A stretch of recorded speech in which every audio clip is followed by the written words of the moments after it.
Guys, why are we almost in 2024? This is the last month of 2023. Whoa, whoa, whoa, whoa, whoa. It's going fast. Hold on, buckle up your seatbelts. Let's take this overboard now. I want you to Feel that heat, and we can ride the boogie. Share that beat of love. I wanna ride the These glasses match my outfit, and so like I had them on. It was giving Mrs. Claus, but make her black. And now that you've seen them, I'm taking them off now because it's not necessary. Hey guys, welcome back to my channel. It's your girl Stacey through coming at you with another video. It is now December. The end of the year is approaching, and it's approaching quite quickly. I'm not gonna lie, I'm panicking just a little bit. I feel like it just feels crazy because 2023 went by like this, and I feel like I didn't really do too much of accomplishing much of anything. So I feel a little bit like a waste. But anyways, if you're feeling anything like me right now, this is going to be our 2024 pep talk. This is quite literally just me speaking to me. I'm gonna watch this every single day up until the end of the year in hopes that I feel better after every watch. First things first, I need you to breathe. If you're anything like me, you're sitting there and you're self-reflecting on your progress from the beginning of 2023 to the end of it, and you're realizing quite quickly that you were lollygagging the whole entire year. And at times I feel like we can be harsh with ourselves, and we can sit there and just be like, girl, your body's not tea, the skin looks a mess, you're still single. Like, what were you doing all year that you never progressed in anything? Like, yeah, it's okay. I can assure you that a lot of other people had things on their list that they didn't do. So it's fine. It's fine. It's okay. Acceptance is key. You can't change it. 360 something days have gone by and you haven't done anything. And you're not gonna make that progress in the last week before it ends. Take it easy. Just breathe. Accept the things that you haven't done. Make a note of them and keep them in the back of your head when you're making your New Year's resolutions for 2024. Yeah. Have compassion with yourself. It was a hard year. I feel like even though I set a bar for myself January 1st of 2023 that I didn't hit, I need to have compassion. I can't beat myself up because how am I gonna make it to the next year? Now for some people, accepting this fact that you kind of did nothing all year is kind of hard. You know, like what was I doing? Like I was just sitting around the wall, like damn. So the next thing I need you to do is just release the jitters however you know how. If you are a workout person, go to the gym, step on that treadmill and run as fast as you can for as long as you can. Let it out. Instead of being angry at yourself or being sad and laying in bed all day and wallowing away until the clock strikes 12 on the last day of December, if you like to fight, you know what I mean? Fight something. Maybe not a person, maybe a boxing bag or something like that. For me, personally, I'm the type of person who hits rock bottom before she starts to go up at all. So for me, I like to like cry. I quite literally just had a mental breakdown right before I started filming on this camera. But once you let it all out, whether that's crying, fighting, running, screaming, it feels like a release. Like, yeah, I have nothing left to give. It's only up from here. Release those jitters in a way that doesn't, you know, inflict harm on yourself. Don't sit in your bed and wallow away and pity yourself for not doing what you thought you were gonna do on 2023. Don't be angry with yourself. Don't point fingers. It doesn't do anything for you. Come on, we're trying to make progress here. The next part is stressing me out just a little bit. At the beginning of last year, I, like many other people, wrote a New Year's resolution list, and I put this in my notes app.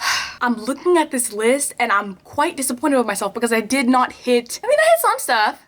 Reflect on your 2023 New Year's resolutions and kind of like tweak them to make the New Year's resolution list for 2024. That's if you actually make these lists. I like lists. I get things done when I make a list. The things that you've accomplished, take them off the list. You did it. And the things that you haven't, maybe keep them on the list. Mine says, be 100% happy, not comparing myself to other women, and understand that because someone else is doing well does not mean that I'm doing bad. I think I did that. I'm taking it off the list. Drink less or only drink socially. I actually did that. Period, queenie.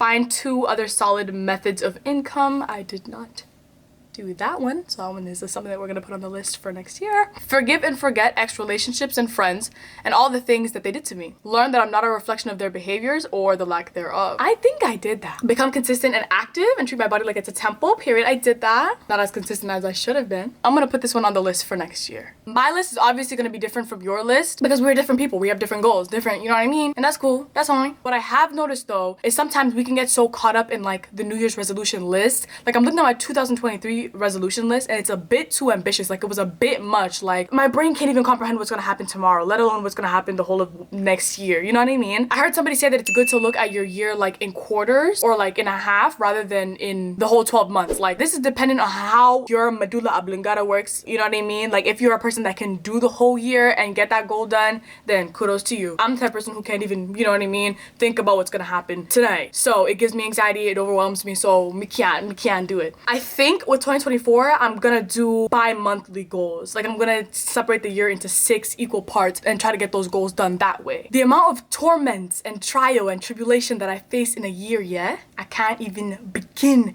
to ornate the thoughts that come to my head when I think of that. In 2023, I realized that I need something that's like a cornerstone. If you don't know what a cornerstone is, it's like a cube of some sort that you put in the corner of the room, and it kind of like, it keeps the walls perpendicular and the floor, you know, level, and it just makes sure that like these 3 like surfaces are holding up. Am I making sense? Basically, you just need something that's gonna be like your center, like, and hold everything together all year, because things are constantly changing. And find something that grounds you, something that you can always run back to at any point in the year to refresh you, to center you, to help you realize like, oh my gosh, the world is actually not ending. I'm actually just tripping. Like, I can get back to the regular scheduled programming, whether that's faith, journaling, meditating, whatever it is. And for me, that's my faith.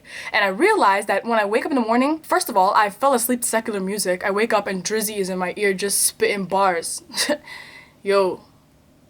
Let me stop. Then I go pause the music, and then I go on TikTok and I doom scroll for hours and hours and hours. And then I realize, oh my gosh, I forgot to even check with God. Oh, choo.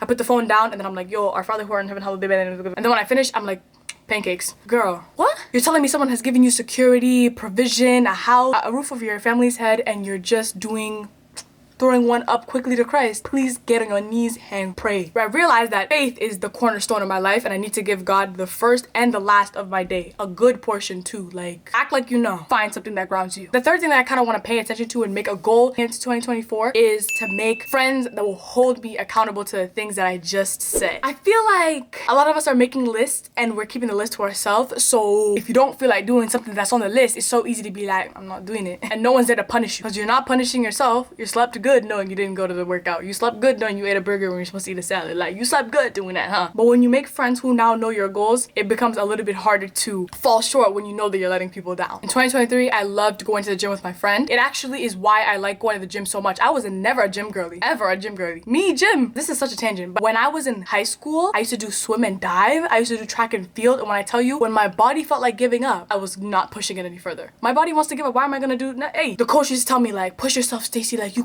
have so like long legs. Come on, push yourself. Get over that hurdle. If my body did not feel like jumping, I'm not gonna jump, coach. I used to do swim and dive. If my body did not feel like flipping in the sky, I'm just gonna land however my body felt like landing. And if that's on my face, so be it. But this year, working out with my friend genuinely made me feel like, oh my gosh, your body's becoming T. Like, I want my body to be T too. Show me how to make my body T. Now she's showing me how to make my body T. Now my body T. Like, I'm sitting here. Even when she don't go, I'm still going. And when I go still, when she doesn't go and she sees me, she's like, yo, body T. And I'm like, girl, let's go. Like, see the way it's happening. All of a sudden, everybody's body T. Everybody's body's giving.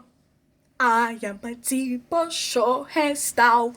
Here is my here is my style.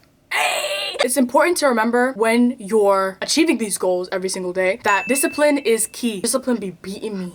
Whooping me. Like, it's important to give yourself grace and realize like, I don't have that in me right now. Like, I just don't. So I just can't today. But don't give yourself so much grace that now you've gone on 3 weeks not doing what you said you were gonna do. Go and do it. Love yourself enough to know that there's a version of yourself that you wanted to achieve that you can't achieve unless you do what you need to do every single day, and continue to show servitude over what you have. You know what I mean? I struggle with discipline. One thing that helps me with my discipline is when I think of one day versus day one. Let's just say like when you're on a weight loss journey. When you look at yourself on day one and you decide, okay, I'm gonna work out, this is where I'm starting at, then you go, you work out, you look at yourself after the workout, you're like, ain't shit changed. I'm putting the towel in. Don't do that yet, because I don't know if you guys have ever seen those videos of people who think they've not made any progress on their like weight loss journey or like their fitness journey or whatever it is, and they take a picture of themselves and they're just looking at the picture like, this is not the body that I want, like this is not my dream body, like what was I even doing all this time? But then when they look at a picture of themselves from day one, there's a significant difference. The truth of the situation is that you're not gonna see progress in little increments of time, and that's what we low-key need that, but like we're not gonna get that. So why, like, just, you know what I mean, keep at it and think about one day versus day one. It looks a lot different when you think about the perspective in which you're looking at it in. When you start on day one and day one turns to day two, then day three, then day four, you're not even gonna realize it in the moment, but you're changing so much. You're gonna get to one day and you're gonna be like, yay, is it me? Is it me that's looking like... I think one big mistake that we all make when going into a new year is we're just like, This is a new year. This is different than any other day. I can't start this fitness journey or spiritual journey today. I'm gonna start it on January 1st. Yep, that's when it's gonna begin. Don't overthink it. There's nothing monumental or life-changing about January 1st. It's just another day. If you want to start something, start it now. The new year is quite literally just a time mark. When you overthink it, you risk the chance of starting on January 1st and then failing and not thinking that you can get back up and keep going because you're like, I gotta wait for the next January 1st. No, you don't. January 1st is not significant of anything but the fact that it's the start of another 365-day cycle. Please stop being ridiculous. Your journey and your progress does not have to start when the year starts. It can start at any time. It can start in 6 months and it can start now. It doesn't matter. At the end of the day, you're gonna get more done by constantly failing throughout the year and picking it up and keep going rather than just like failing at the beginning of the year and thinking, I'm gonna have to start again next year. That's how you end up in the situation that you are in right now, sweetie pie. Realizing you've done nothing halfway through December. That's just gonna lead to you being disappointed and then you experiencing feelings of self-pity, and then it's just gonna be like, it's just a bad situation like as a whole. Like, don't do that. Last thing I want you guys to remember is that it's just not going to be easy. I heard my pastor say this. You need to realize that the feeling of discomfort that you get from reaching for your goals, whether that's sleepless nights or feeling like a workout is really strenuous or struggling with your spiritual life, whatever it is, when you start to feel uncomfortable doing those things, you should know that that's the point in which progress happens. If it was easy and comfortable for everybody to have a big bunda and rock hard abs, everybody would have a big bunda and rock hard abs. There's a reason why everybody's body's not smashing, because no one's willing to go to that place of discomfort to go get that body. So when you're sitting there trying to achieve like your fitness goal and you're pushing and it hurts too much, understand that that's okay. It's okay to be uncomfortable, especially when you want things that you want as bad as you want them. At the end of the day, the sweat and the tears that you shed are going to be worth it in the end. But not everyone is willing to shed those tears, shed that sweat. Don't give up when you feel uncomfortable. Discomfort is key. Y'all, I cannot believe that we're almost at the end of the year. Like, Thanksgiving just happened and like Christmas is like around the corner. Like, I'm literally already wearing my Christmas pajamas. Okay guys, I hope that you enjoyed this video. I wish you a happy 2023. Be grateful for it if you're seeing 2023. Be grateful for having the chance to even see 2024. A lot of people wanted to see it and they didn't get the chance, and we did, and for that we're so blessed. Make it count, y'all. Make sure you guys like, comment, and subscribe, and hit the post notification bell down below so you get the notification whenever I post. See you next year. Bye. I wanna